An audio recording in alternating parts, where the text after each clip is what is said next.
പന്തീരാങ്കാവ് ഗാർഹിക പീഡന കേസിൽ പരാതിയില്ലെന്ന് യുവതി ഹൈക്കോടതിയിൽ സത്യവാങ്മൂലം നൽകിയതോടെ തുടർ നടപടികൾക്കൊരുങ്ങി പോലീസ്. യുവതിയുടെ മൊഴിമാറ്റം അന്വേഷണത്തെ ബാധിക്കില്ലെന്ന നിലപാടിലാണ് അന്വേഷണ സംഘം.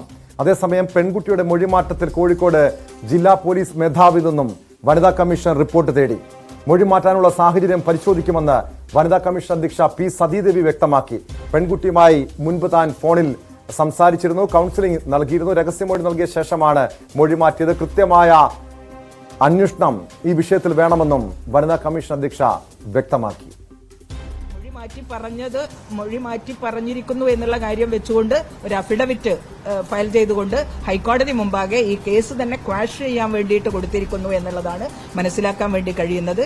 ഏത് സാഹചര്യത്തിലാണ് കുട്ടി മൊഴി മാറ്റി പറഞ്ഞിരിക്കുന്നത് എന്നും എന്താണ് ഇങ്ങനെ സംഭവിക്കാൻ ഇടവന്നിട്ടുള്ളത് എന്നുള്ളതും കൃത്യമായിട്ടുള്ള അന്വേഷണം നടത്തിക്കൊണ്ട് വേണം ഈ അന്വേഷണം മുന്നോട്ട് കൊണ്ടുപോകാൻ എന്നുള്ള അഭിപ്രായമാണ് കമ്മീഷനെ സംബന്ധിച്ചിടത്തോളം ഉള്ളത്.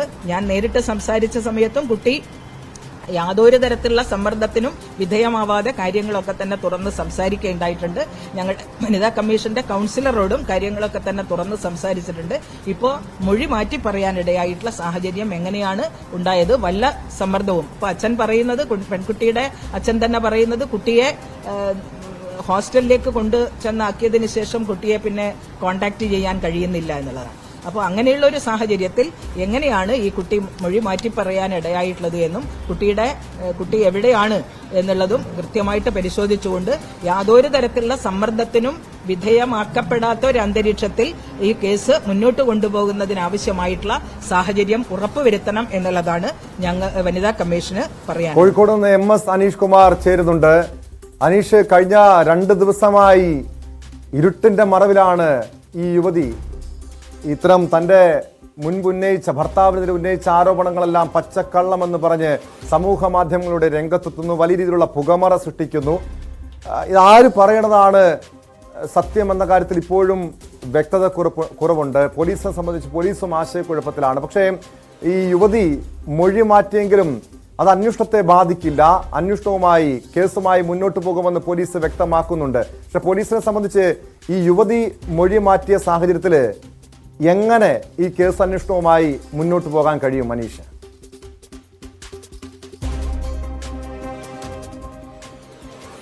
ടോം, പോലീസ് ഈ കേസുമായി ബന്ധപ്പെട്ട പെൺകുട്ടി മൊഴി മാറ്റിയപ്പോൾ തന്നെ എത്തിച്ചേർന്ന നിഗമനം ഒന്നെങ്കിൽ സമ്മർദ്ദത്തിന്റെ അല്ലെങ്കിൽ പ്രലോഭനത്തിന്റെ ഭാഗമായാവും ഈ പെൺകുട്ടി നേരത്തെ നൽകിയ മൊഴി മാറ്റിയത് എന്ന് തന്നെയാണ് പോലീസിന്റെ നിഗമനം. പക്ഷേ അക്കാര്യങ്ങളൊന്നും കേസിനെ ബാധിക്കില്ല എന്ന് പോലീസ് പറയുന്നുണ്ടായിരുന്നു. കാരണം ഒരു തലത്തിലല്ല, പല തലത്തിൽ ഈ പെൺകുട്ടി ഇത്തരത്തിൽ കൃത്യമായ മൊഴി നൽകിയിരുന്നു. ആദ്യം പന്തീരാങ്കാവ് പോലീസ് സ്റ്റേഷനിൽ നൽകിയ മൊഴി, പിന്നീട് ആ മൊഴി നൽകിയ ശേഷവും അർഹമായ പരിഗണന അല്ലെങ്കിൽ അത് ഉൾക്കൊള്ളുന്ന അതേ ഗൗരവത്തിൽ അവിടുത്തെ SHO ഈ കേസ് പരിഗണിച്ചില്ല എന്ന കുടുംബത്തിന്റെ പരാതി വന്ന സാഹചര്യത്തിൽ ACP നേരിട്ട് വടക്കൻ പറവൂരിൽ പോയി ആ പെൺകുട്ടിയുടെ വീട്ടിൽ എത്തി അവരിൽ നിന്നും നേരിട്ട് മൊഴി രേഖപ്പെടുത്തിയിരുന്നു. ഇതിനുശേഷമാണ് സാധാരണ ഇത്തരം ക്രിമിനൽ കേസുകളിൽ പരാതിക്കാരായ ആളുകൾ മൊഴി മാറ്റാൻ ഉള്ള സാഹചര്യം പല കേസുകളിലും ഉള്ളതുകൊണ്ട് തന്നെ പോലീസ് ഇക്കാര്യത്തിൽ ഒരു രഹസ്യമൊഴി കോഴിക്കോട്ടെ മജിസ്ട്രേറ്റ് കോടതിയിൽ യുവതിയെ എത്തിച്ചൊരു രഹസ്യമൊഴി രേഖപ്പെടുത്തിയിരുന്നു. അതിനാണ് നിയമപരമായി ഏറ്റവും അധികം നിലനിൽപ്പുള്ള ഒരു മൊഴി. ഇത് തന്നെയല്ല, വനിതാ കമ്മീഷനും ഈ പെൺകുട്ടി കൃത്യമായി മൊഴി നൽകിയിരുന്നു. കൃത്യമായി വനിതാ കമ്മീഷൻ ചെയർപേഴ്സണുമായി ഈ പെൺകുട്ടി സംസാരിച്ചിരുന്നു. എന്നിട്ട് ഇതിനുശേഷം കൗൺസിലർ ഈ പെൺകുട്ടിയുമായി സംസാരിച്ച് കൗൺസിലിംഗ് നൽകുകയും ചെയ്തു. അപ്പോഴൊന്നും ഒരു തരത്തിലുമുള്ള സമ്മർദ്ദം ഈ പെൺകുട്ടി നേരിടുന്നില്ല എന്ന് വ്യക്തമായി നേരിട്ട് ബോധ്യപ്പെട്ടു എന്ന് വനിതാ കമ്മീഷൻ ചെയർപേഴ്സൺ തന്നെ പറയുന്നു. അവരടക്കം പറയുന്നത് മൊഴി മാറ്റാനുള്ള ഒരു സാഹചര്യം പരിശോധിക്കുമെന്നാണ്. രഹസ്യമൊഴി അടക്കം നൽകിയ ശേഷം ഈ മൊഴി മാറ്റാനുള്ള സാഹചര്യം പരിശോധിക്കണമെന്ന് അവർ പറയുന്നു. കോഴിക്കോട് സിറ്റി പോലീസ് കമ്മീഷണറോട് ഇക്കാര്യത്തിൽ റിപ്പോർട്ട് സമർപ്പിക്കാൻ ആവശ്യപ്പെടുകയും ചെയ്തിരുന്നു.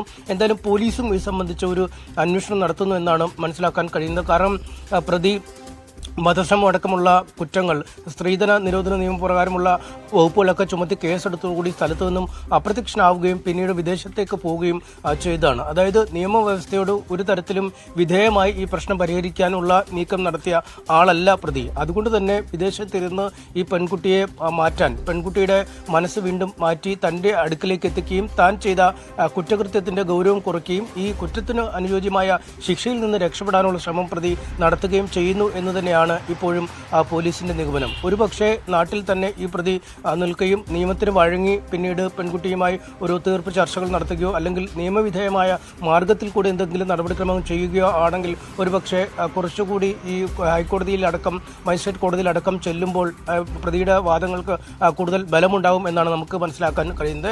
പക്ഷേ ഇത്തരത്തിലൊന്നും ചെയ്യാതെ വിദേശത്ത് രക്ഷപ്പെട്ട ശേഷം അവിടെ നിന്നും പെൺകുട്ടിയെ നിയന്ത്രിക്കുന്ന തരത്തിലേക്ക് കാര്യങ്ങൾ നീങ്ങുന്നു എന്നാണ് നമുക്ക് മനസ്സിലാക്കാൻ കഴിയുന്നത്. അതുകൊണ്ട് നിയമത്തിന്റെ ഒരു പരിഗണന വളരെ അനായാസം പ്രതിക്ക് ലഭിക്കില്ല എന്നാണ് നമുക്ക് ഈ ഘട്ടത്തിൽ അറിയാൻ കഴിയുന്നത്. കുടുംബം ആരോപണം ഉന്നയിച്ചത് നിലവിലെ യുവതി ഭർത്താവിന്റെ കുടുംബത്തിന്റെ കസ്റ്റഡിയിലാണ്, അവരാണ് കാര്യങ്ങൾ നിയന്ത്രിക്കുന്നത്, അത്തരം സമ്മർദ്ദത്തിന്റെ അടിസ്ഥാനത്തിലാണ് മൊഴി മാറ്റിയതെന്ന്. ഇവരെവിടെയാണെന്ന് കണ്ടെത്താൻ ഇപ്പോഴും കഴിഞ്ഞിട്ടില്ല. എവിടെയോ ഒളിസംഘത്തിലാണെന്നാണ് മനസ്സിലാക്കാൻ കഴിയുന്നത്. ഈ യുവതിയെ കണ്ടെത്താൻ പോലീസിന്റെ അന്വേഷണം, പോലീസ് ആ രീതിയിൽ അന്വേഷിക്കുന്നുണ്ടോ? ഇവരെ കണ്ടെത്താനുള്ളൊരു നീക്കം പോലീസിന്റെ ഭാഗത്തുനിന്നുണ്ടോ?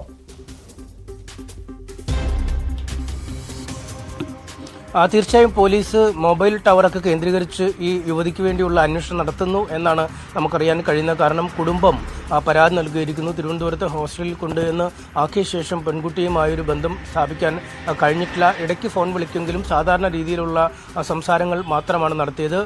അതിനുശേഷമാണ് സമൂഹ മാധ്യമത്തിൽ 2 വീഡിയോ പോസ്റ്റ് ചെയ്യുകയും തൻ്റെ കുടുംബം തന്നെ വധിക്കാൻ ശ്രമിച്ചു, അല്ലെങ്കിൽ തൻ്റെ അച്ഛൻ ആത്മഹത്യ ചെയ്യാൻ ശ്രമിച്ച് തന്നെ സമ്മർദ്ദത്തിൽ അടിപ്പെടുത്തി എന്നീ കാര്യങ്ങളൊക്കെ ആ യുവതി പറയുമ്പോഴും എവിടെ നിന്നാണ് താൻ ഈ കാര്യങ്ങൾ പറയുന്നത് എന്നതിനെക്കുറിച്ചൊരു കൃത്യമായ വെളിപ്പെടുത്തൽ ഈ യുവതിയുടെ ഭാഗത്തു നിന്നും ഉണ്ടായില്ല. എന്തായാലും നമുക്ക് ഇന്നലെ ഈ രാഹുലിന്റെ അഭിഭാഷകനുമായി സംസാരിച്ചപ്പോൾ മനസ്സിലാക്കാൻ കഴിയുന്നത് രാഹുലുമായി നിരന്തരമായ സമ്പർക്കം ഈ പെൺകുട്ടി അല്ലെങ്കിൽ ഈ യുവതി കഴിഞ്ഞ 1-2 ആഴ്ചയായി പുലർത്തുന്നു എന്നത് തന്നെയാണ്. കൃത്യമായ ആശയവിനിമയം ഇരുവരും തമ്മിൽ നടത്തുന്നു. കുടുംബത്തിനെ വിട്ട് ആ പെൺകുട്ടി അല്ലെങ്കിൽ യുവതി ആ രാഹുലിനൊപ്പം ഭർത്താവിനൊപ്പം ചേർന്നിരിക്കുന്നു. അവരോടൊപ്പമുള്ള ഒരു സാധാരണ ജീവിതത്തിലേക്ക് മാറിയിരിക്കുന്നു. രാഹുൽ വിദേശത്താണ്, ഈ യുവതി നാട്ടിലാണ് എന്ന രീതിയിലും ഒപ്പം ഈ യുവതിക്കൊരു അഭിഭാഷകനെ അടക്കം ഏർപ്പെടുത്തി കൊടുത്തിട്ടുണ്ട്. കാരണം ഈ ഹൈക്കോടതിയിൽ സത്യവാങ്മൂലം സമർപ്പിക്കുകയും പരാതി പിൻവലിക്കാനുള്ള അപേക്ഷ നൽകുകയും ഒക്കെ ചെയ്ത രീതിയിൽ രാഹുലിന്റെ അഭിഭാഷകനുമായി തന്നെ അടുത്ത് നിൽക്കുന്ന മറ്റൊരു അഭിഭാഷകനെ നിയോഗിച്ചിട്ടും ഉണ്ട്.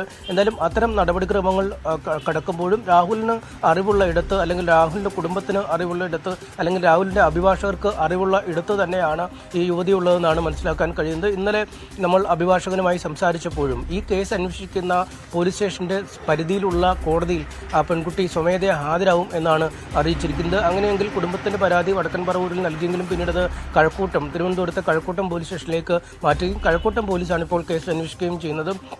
ഇന്നല്ലെങ്കിൽ നാളെ ആ യുവതി കഴക്കൂട്ടത്തെ കോടതിയിൽ നേരിട്ട് ഹാജരായി തന്നെ ആരും തട്ടിക്കൊണ്ടുപോയിരിക്കുകയല്ല, തൻ്റെ സ്വമേധയാ ഇഷ്ടപ്രകാരമാണ്, സ്വന്തം ഇച്ഛയാലാണ് ഇത്തരത്തിലൊരു വീഡിയോ പോസ്റ്റ് ചെയ്ത് താനും തൻ്റെ ഭർത്താവുമായി ഇപ്പോൾ യാതൊരു പ്രശ്നങ്ങളുമില്ല എന്നടക്കമുള്ള കാര്യങ്ങൾ ആ യുവതി കോടതി മുമ്പാകെ ഹാജരായി അറിയിക്കുമെന്നാണ് മനസ്സിലാക്കാൻ കഴിയുന്നത്. അങ്ങനെ സ്വമേധയാ ഇത്തരം ഒരു കാര്യം കോടതിയിൽ ബോധിപ്പിച്ചാൽ പ്രായപൂർത്തിയായ യുവതി എന്ന നിലയ്ക്ക് ഈ തട്ടിക്കൊണ്ടുപോയതല്ലെന്ന യുവതിയുടെ വാദം ഒരുപക്ഷെ അംഗീകരിക്കപ്പെടാൻ തന്നെയാണ് സാധ്യത. പക്ഷേ ഇപ്പോഴും ഇവരുടെ കസ്റ്റഡിയിലാണോ അല്ലെങ്കിൽ ഈ പുറത്തേക്ക് വന്നാൽ ഈ പെൺകുട്ടി എന്താണ് പറയുക, അല്ലെങ്കിൽ സമ്മർദ്ദത്തിന് വഴിപ്പെട്ടുള്ള താൽക്കാലികമായ ഒരു രക്ഷപ്പെടലാണോ ഇപ്പോൾ നടക്കുന്നതെന്നടക്കമുള്ള കാര്യങ്ങളെക്കുറിച്ചൊക്കെ എന്തായാലും കോടതിയിൽ ഹാജരാക്കുകയോ അല്ലെങ്കിൽ പോലീസ് ഇവരെ കണ്ടെത്തുകയോ ചെയ്താൽ മാത്രമാണ് നമുക്കറിയാൻ കഴിയുന്നത്. എന്തായാലും നിലവിൽ രാഹുലിന്റെ കൃത്യമായ നിയന്ത്രണത്തിലാണ്. രാഹുലും ഈ യുവതിയുമായി കൃത്യമായ ബന്ധം പുലർത്തുന്നു എന്ന് തന്നെയാണ് നമുക്ക് പറയാൻ കഴിയുന്നത്. ഒപ്പം കുടുംബത്തെ ഈ പെൺകുട്ടി പാടെ അവഗണിക്കുകയും ചെയ്യുന്നു കേട്ടോ.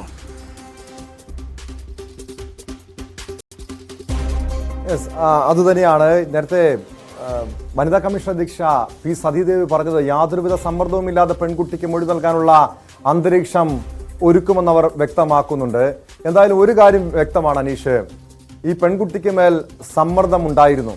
അത് സ്വന്തം കുടുംബത്തിൻ്റെതാണോ അതോ രാഹുലിൻ്റെ ആണോ സമ്മർദ്ദമുണ്ടായതെന്നാണ് അറിയേണ്ടത്. പ്രധാനമായും താൻ പറഞ്ഞതെല്ലാം കള്ളമാണ്. തൻ്റെ മാതാപിതാക്കളുടെ നിർബന്ധത്താൽ അവരാവശ്യപ്പെട്ടതനുസരിച്ചാണ് ഭർത്താവിനെതിരെ മൊഴി നൽകിയതെന്ന് പെൺകുട്ടി വീഡിയോ സന്ദേശത്തിൽ പറയുന്നുണ്ട്. ഒരുപക്ഷെ അങ്ങനെയാണെങ്കിൽ, ആ പരാതി വ്യാജമാണെങ്കിൽ ഈ കുടുംബത്തിനെതിരെ പോലീസിന്റെ നടപടി ഉണ്ടാകുമോ അതോ ഇവരൊന്നിച്ച് ജീവിക്കാനുള്ള തീരുമാനത്തിന്റെ പശ്ചാത്തലത്തിൽ ആ ഒരു തീരുമാനമെടുത്തത് കൊണ്ട് തന്നെ ഈ കേസ് പൂർണ്ണമായും റദ്ദാകുന്ന ഒരു സാഹചര്യമായിരിക്കുമോ ഉണ്ടാകാൻ പോകുക? അത്തരം എന്തെങ്കിലും ഇതിലൊരു നിയമവശം എങ്ങനെയാണ് അനീഷ്?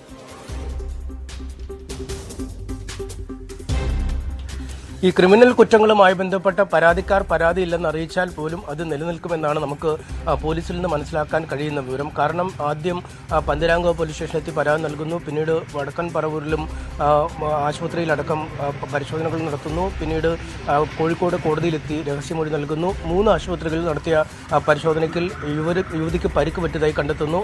മുഖത്തും മറ്റുമൊക്കെ പരിക്കുണ്ടായി. ബേബി മെമ്മോറിയൽ ആശുപത്രി, ഫറൂഖ് ആശുപത്രി, ഒപ്പം വടക്കൻ പറവൂർ ആശുപത്രി, ഈ 3 ആശുപത്രികളിലെ ഡോക്ടർമാരുടെ മൊഴിയുണ്ട്. ഒപ്പം വാഹനത്തിൽ നിന്നും ഈ യുവതിയുടെ രക്തക്കറ കണ്ടെത്തുന്നു. ആശുപത്രികളിലെ CCTVയിൽ ഈ പരിക്കേറ്റ യുവതിയുമായി യുവാവ് എത്തുന്ന ദൃശ്യങ്ങൾ ഉണ്ട്. ഒപ്പം ഈ ആദ്യം തന്നെ രാഹുൽ ഒരു വീഡിയോ പുറത്തുവിട്ടപ്പോൾ ആ വീഡിയോയിൽ പറയുന്നുണ്ടായിരുന്നു താൻ അടിച്ചിരുന്നുവെന്ന്. രാഹുലിൻ്റെ അമ്മ നമുക്കടക്കം നൽകിയ സംഭാഷണത്തിലും ഈ തനിക്കിട്ട് ഈ തൻ്റെ മകൻ മർദ്ദിച്ചു എന്ന ഒരു കുറ്റം ചെയ്തിട്ടുണ്ടെന്ന് അവർ പറയുന്നു.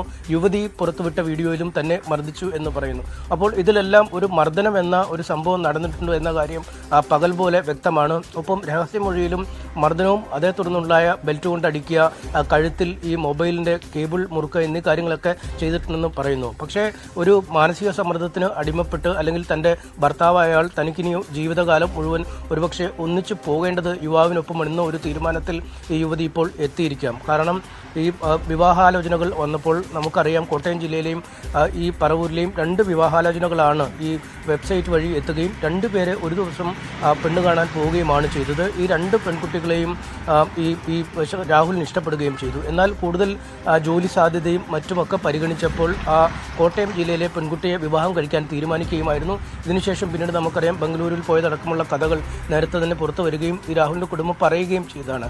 ഇത്തരമൊരു സാഹചര്യത്തിൽ ആ വിവാഹം പെട്ടെന്ന് ഒഴിവാകുന്നു.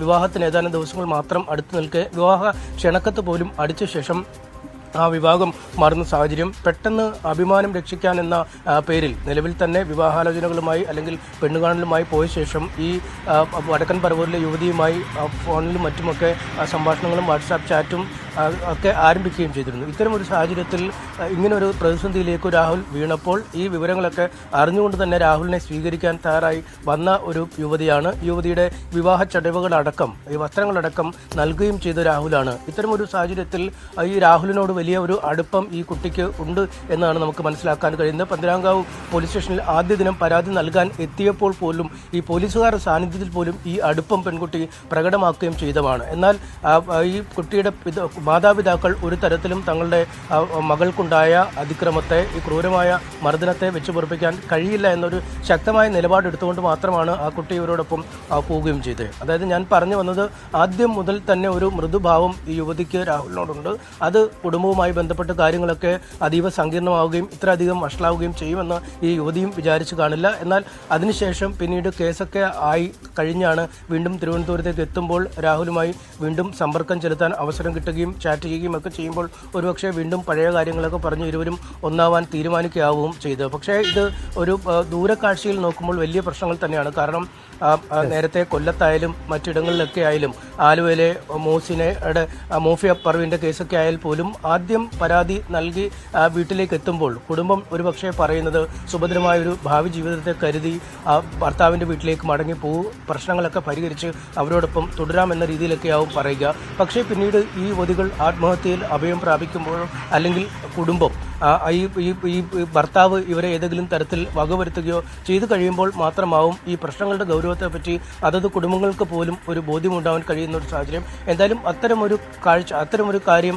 ഭാവിയിൽ ഉണ്ടാവാനുള്ള സാധ്യത അല്ലെങ്കിൽ ഈ കുടുംബബന്ധം തുടക്കത്തിൽ തന്നെ ഈ വിവാഹം കഴിച്ച് ആഴ്ചകൾക്കുള്ളിൽ തന്നെ ഇങ്ങനെയാണ് മുന്നോട്ട് പോകുന്നതെങ്കിൽ പിന്നീടുള്ള ഭാവി ജീവിതം എങ്ങനെയായിരിക്കും എന്ന രീതിയിൽ തന്നെയാണ് ആ കുടുംബം ചിന്തിച്ചതെന്നാണ് മനസ്സിലാക്കാൻ കഴിയുന്നത്. അതുകൊണ്ട് തന്നെയാണ് സൈധൈര്യമായി യുവതിയെ വീട്ടിലേക്ക് കൂട്ടിക്കൊണ്ടുപോവുകയും തന്നെയാണ് ഈ യുവതിയുടെ മാതാപിതാക്കളുടെ ഒരു ആശങ്ക. കാരണം മകളുടെ ഭാവി ഓർത്താണ് അവർ അത്തരമൊരു നടപടിയെടുത്തതെന്ന് അവർ വിശദീകരിക്കുന്നുണ്ട്. പക്ഷെ എന്താണ് യഥാർത്ഥത്തിൽ സംഭവിച്ചത്? ഈ മൊഴിമാറ്റത്തിൽ എന്തെങ്കിലും ദുരൂഹതയുണ്ടോ, സമ്മർദ്ദമുണ്ടോ തുടങ്ങിയ കാര്യങ്ങളാണ് പരിശോധിക്കേണ്ടത്.